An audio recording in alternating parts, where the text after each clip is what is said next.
Alright, so projectile motion. A projectile is any launched or thrown object that is only being acted on by the force of gravity. So in order to solve these problems, all you have to do is separate the given information, your x, which is your horizontal, into your x column, and your y into your, which is your vertical, into your y column. And some tips and shortcuts that are helpful and useful. You know that the acceleration for the x will always be 0 meters per second squared, and the acceleration for the y will always be negative 9.8 meters per second squared.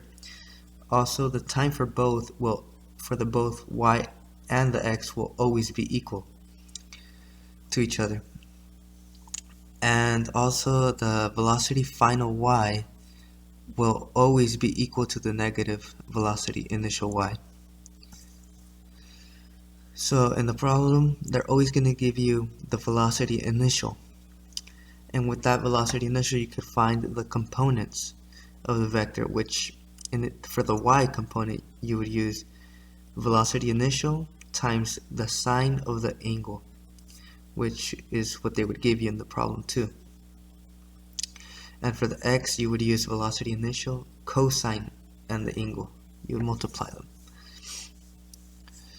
And these are the uniform acceleration equations, which can help you solve the problem.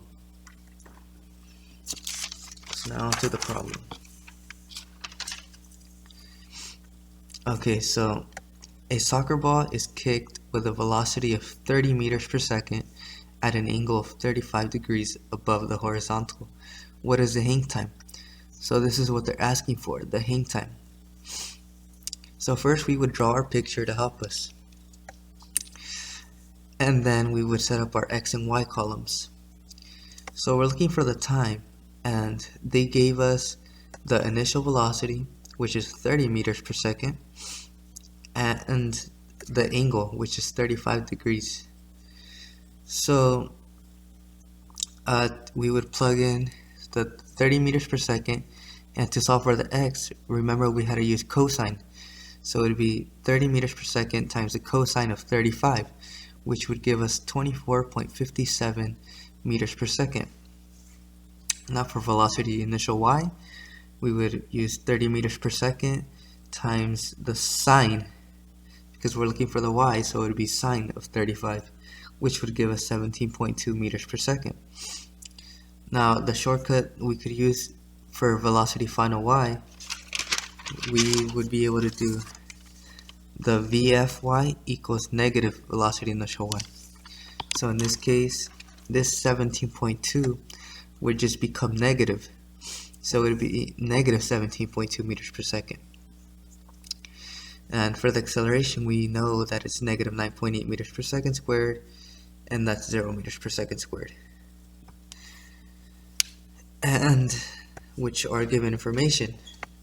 And now, so we're looking for the time, so we would use one of our uniform acceleration equations, which in this case we would use velocity final equals velocity initial plus acceleration times time. So since we're solving for the y column, we would just put the little subscript of y. So that would be Vf equals velocity initial plus a times t, and we want to solve for t, so we would just solve for t algebraically right here, which would make everything a lot easier.